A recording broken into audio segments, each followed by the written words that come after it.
আমরা জনগণ হলো বোকাচোদা। আমরা জনগণ যদি বোকাচোদা না হবো, বোধাই না হবো, তাহলে রাজনীতিবিদরা গ্রামে যায় মাইকাটা নিয়ে আমাকে বিভিন্ন রকমের প্রতিশ্রুতি দিয়ে আসে।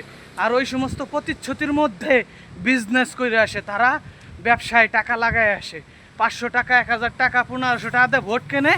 হ্যাঁ, আর প্রথম বিজনেসে ব্যবসায় টাকা লাগায় হচ্ছে ওই যে দলের কাছ থেকে, দলের টাকা কোটি কোটি টাকা দিয়ে নমিনেশন নিয়ে আসে, আইনে দলের কর্মীদেরকে লাখ লাখ টাকা দিয়ে কিনে নেয়।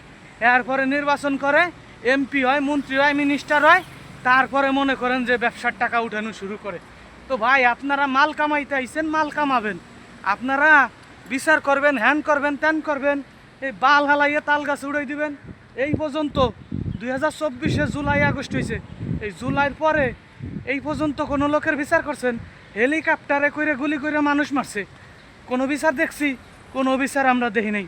শহীদ ওসমান হাদিকে হত্যা করলো, হাদি ভাইকে হত্যা করিয়া সেই আসামি চলে গেল ভারতে। এখন শুনছি, মিডিয়ায় দেখতে পাইলাম, ভারতের পুলিশ তাদেরকে গ্রেপ্তার করছে, অথচ তাদেরকে দেশে ফিরে আইনে যে আপনারা বিচার করবেন, এরকম কোনো মন মানসিকতা আপনাকে নাই। আপনারা আইছেন ব্যবসায়, ব্যবসা কইরা আবার যার যার বিদেশে ছিলেন বিদেশে চলে যাবেন।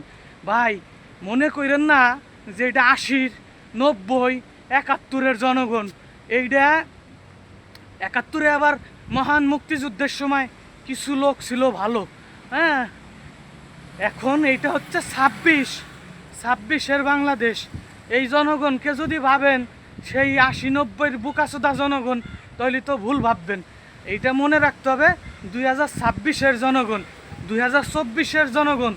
এইখানে ভাই আপনি ওই টাং বাং করে লাভ হইব না, লাভ করতে পারবেন না।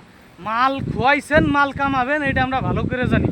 আপনারা ওই বিচার করবেন, হ্যান করবেন, ত্যান করবেন, এই সমস্ত ভাওয়া লাভ না কইরা মাল থাল কামাইয়া আপনারা আবার বিদেশে চলে যান। কারণ আপনাদের ছেলে সন্তান, বউ সব বিদেশে। এইগুলা জনগণ ভালো করেই জানে এখন বর্তমান জামানা।